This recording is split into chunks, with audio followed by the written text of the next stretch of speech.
has a window into the minds of 2.5 billion users.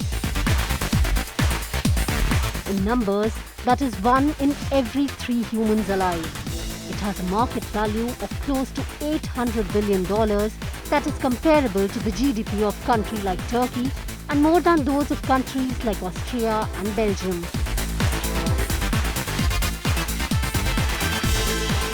Facebook, the social media phenomenon, stands at the forefront of the digital revolution. It brought the power of free speech to every individual user. It gave every voice the right to broadcast opinion. It made every user a Shakespeare or a Tarantino that they chose to be, beyond the rules of any land, outside the reach of community laws, and unfettered by any sense of forced morality. Facebook, like other such social media platforms, wove dreams of a free universe that could only be limited by its own restrictions. But now, there's a pushback from liberal democracies around the world.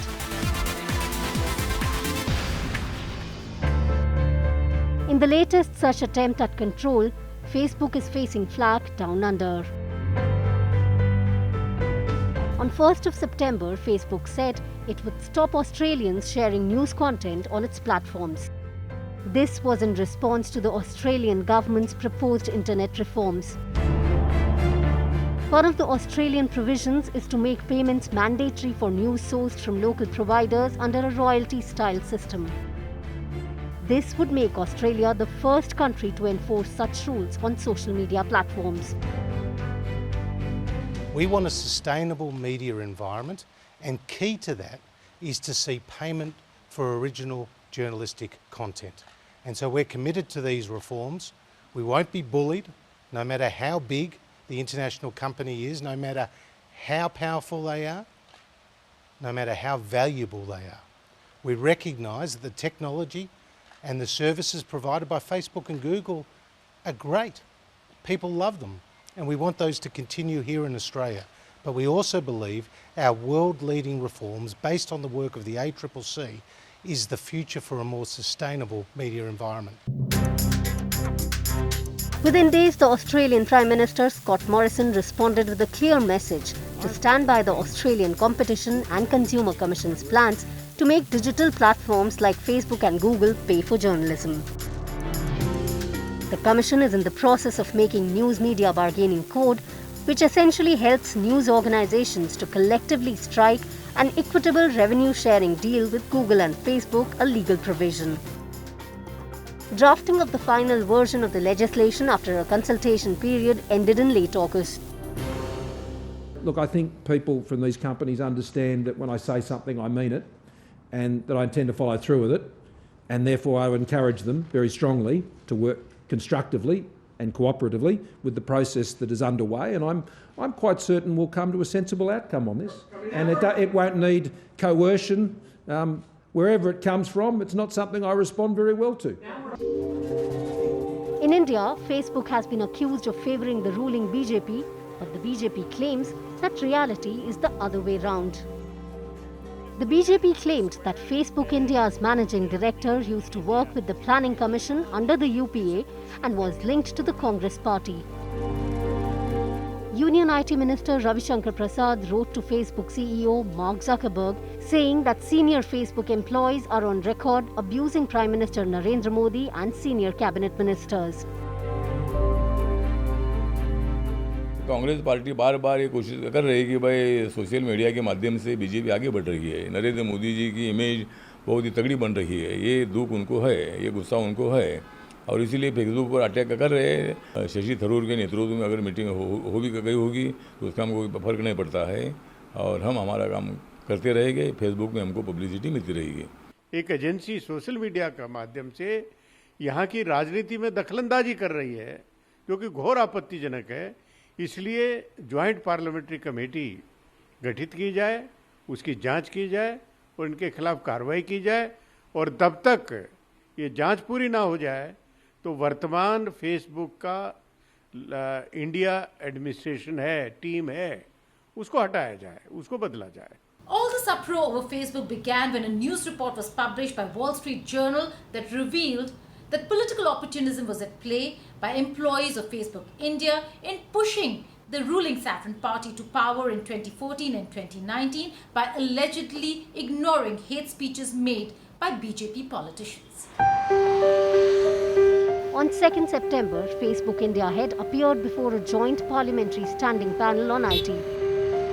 Amid heated exchanges by lawmakers, Facebook India head Ajit Mohan was given a detailed questionnaire and he has to respond in 7 days. Facebook, in what seemed to be a much delayed reaction, on 3rd of September announced that they had blocked BJP leader T. Raja Singh's account.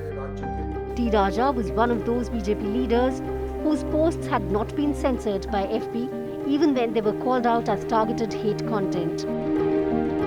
The social media giant issued a statement in which they reiterated to remain neutral and transparent.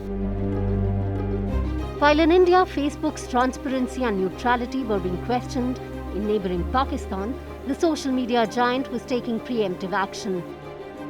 On 31st of August, it took down what it said was a network of fake accounts and pages.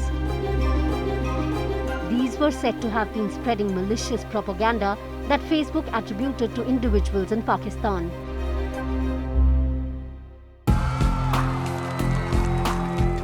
In Thailand, Facebook complied with the Thai Digital Ministry's regulation to block access to a group page that was critical about Thai monarchy. The Royalist Marketplace group, which had over 1 million members, was blocked within Thailand on August 24th. This after the Digital Ministry threatened legal action against Facebook. ก็จะเห็นว่าขั้นตอนต่างๆนอกจากเราทำเป็นระบบนะเราก็ยังให้โอกาสแพลตฟอร์มให้ความร่วมมือกับเราแล้วผมยังเชื่อนะครับตอบจากคำถามเมื่อสักครู่คือผมยังเชื่อว่าการฟ้องร้องเนี่ยอาจจะไม่เกิดขึ้นเหตุผลก็เพราะว่าผมดูจากที่ผ่านมา10กว่าวันก็คือชุดแรกที่ส่งไป 1,129 URL นะ Facebook ให้ความร่วมมือลบทั้งหมด YouTube ให้ความร่วมมือลบทั้งหมดแม้กระทั่งแพลตฟอร์มใหม่นะครับอย่าง TikTok เราทำจดหมายไปขอเขาก็ลบให้ทั้งหมดครับนี่จะเห็นว่าใน15วันที่ผ่านมาในชุดแรกเนี่ยเราได้รับความร่วมมืออย่างดี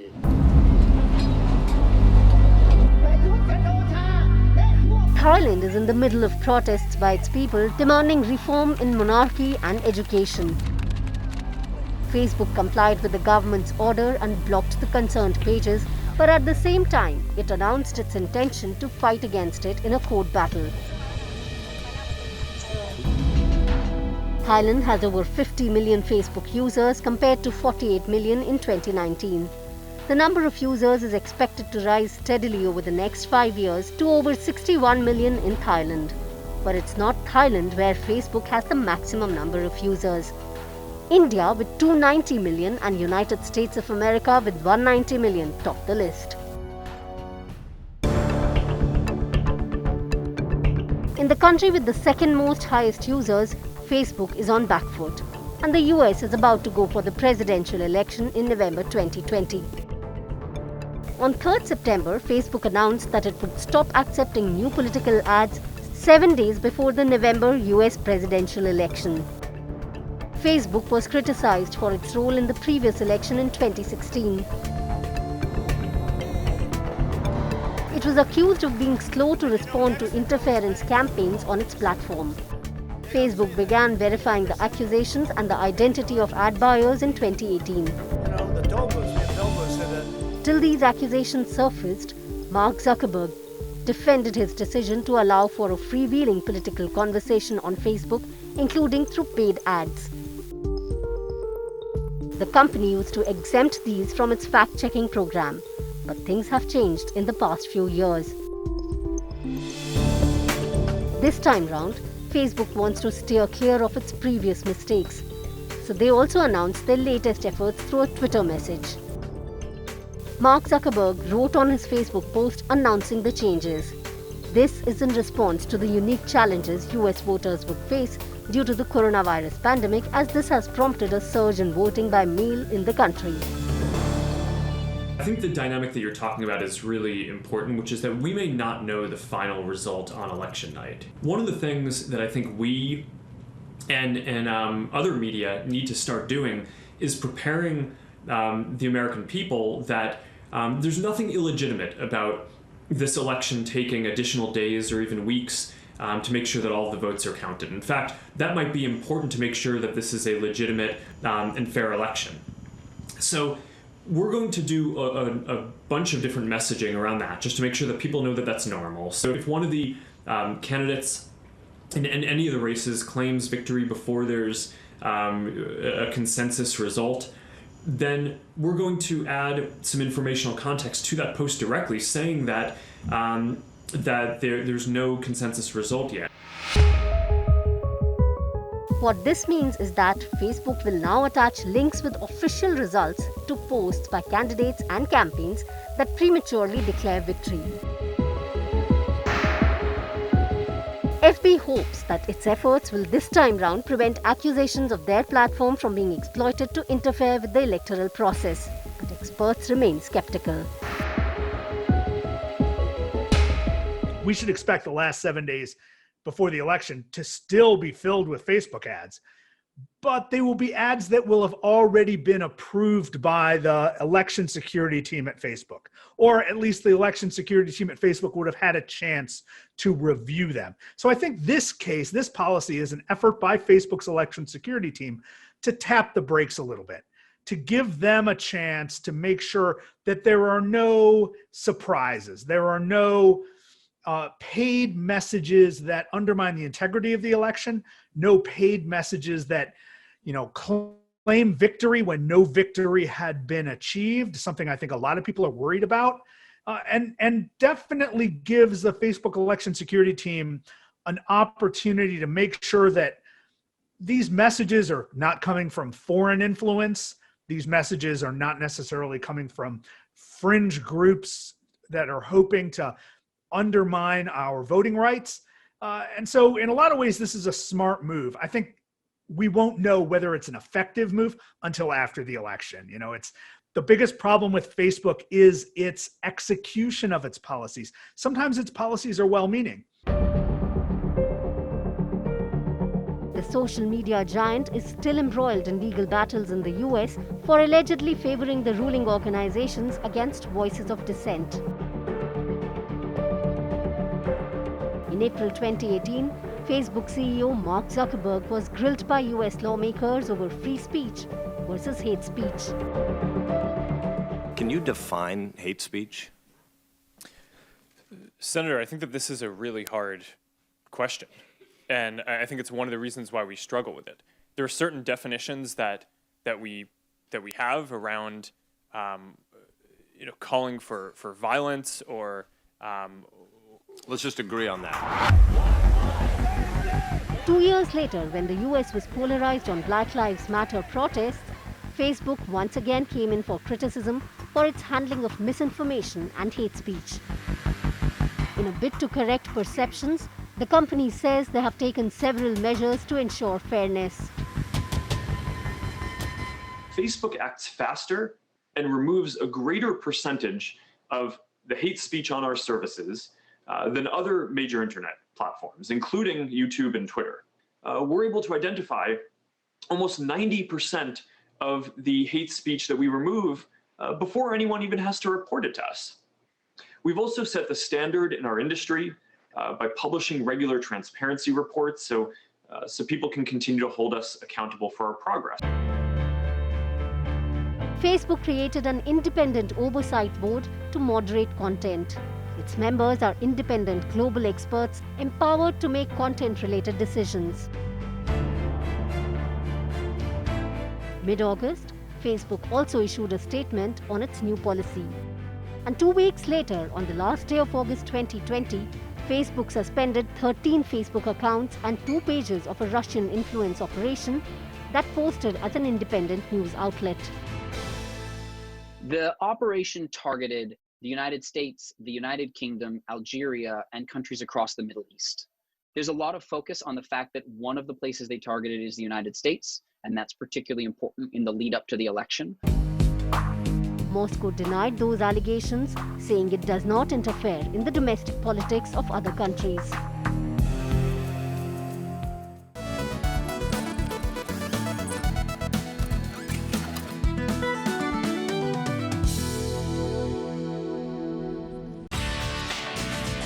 At the end of 2010, Time magazine named Facebook's founder Mark Zuckerberg as its Person of the Year. Zuckerberg's brainchild, Facebook, had just connected 1 out of every dozen people on the planet through his platform. It was declared the Facebook age. And in a way, it was.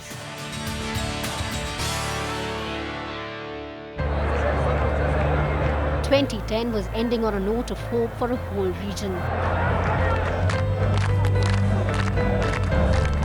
Arab Spring swept the Arab nations. People came out on the streets and demanded change. And for the first time, internet-based technologies played a central role in shaping political debates. Just months later, the India Against Corruption movement saw a well-coordinated media plan mobilizing citizens into action. Facebook alone saw more than 150 pages dedicated to the movement and its leaders.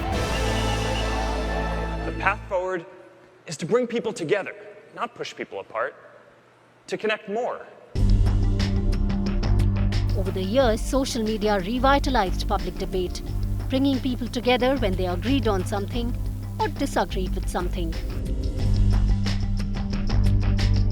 And while Facebook remains the most popular social media across the world with a whopping 2.7 billion active monthly users, there are others who rule large sections of the social media pie. The entire last decade saw video sharing platform YouTube grow into the second largest social network, followed by a host of pure messaging applications like WhatsApp and WeChat, both of which connect over 1 billion users each. Instagram, launched in 2010, also boasts of 1 billion active users. Other platforms like Vine, Snapchat, and much later TikTok focused on shorter videos. As India-China border disputes intensified in 2020, the Indian government banned TikTok and other Chinese apps. The US President, Donald Trump, too threatens to ban TikTok beginning September 15th. Well, I told them that they have till September 15th to make a deal. After that, we close it up in this country. And I said that the United States has to be compensated, well compensated, because we are the ones that are making it possible. And so we should be compensated. So the Treasury has to be well compensated. A lot in social life became social media first. Hashtags broke the silence on sexual harassment, gave a war cry against discrimination, scaled up demands for action over climate change, and saw millions express their disagreement over policy failures. Adding to the online mix was a bombardment of fake news, inflammatory content, and troll armies shouting down those who disagreed. Manipulation of public opinion, amplification of polarization took over platforms. Facebook and Twitter, two platforms that dealt mostly in text, now shared a barrage of texts, ideas, facts, and news. Some true, others not so much. Fake news and propaganda could easily be passed around at lightning speed without a check, and it was consumed in large volumes. While some asked for the platforms to be held liable for the inflammatory content shared by its users, Facebook's founder refused to verify information his platform circulates. Zuckerberg maintained it is not for private companies to censor politicians or the news. Which is on track to also connect more than 1 billion people. He maintained Facebook was not the publisher. Rather, it just allows its users to publish whatever they want.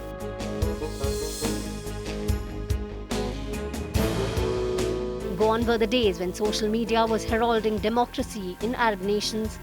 By 2018, there was proof that it was undermining it.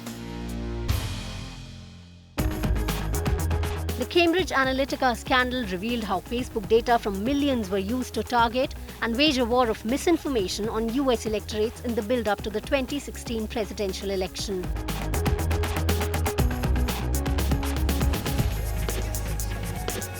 Right when the 2020 US presidential election is round the corner, role of social media is under the scanner once again. Facebook this time is cautious and trying to course correct by blocking political ads. We've always done a lot of work to help people share. Some employees of social media giants have been quitting their high-paying technology jobs rather than continue to contribute to the problems they believe their employers have caused. Not just getting more different opinions out there, but the latest to join this trend is Ashok Chandwane, who worked at Facebook for 5.5 years. He wrote a lengthy internal letter before putting in his resignation in the first week of September.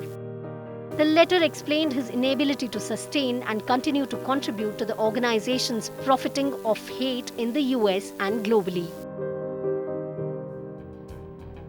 But despite the call-outs, Facebook still remains by far the favorite social platform in the virtual world, to connect people and to give them voice.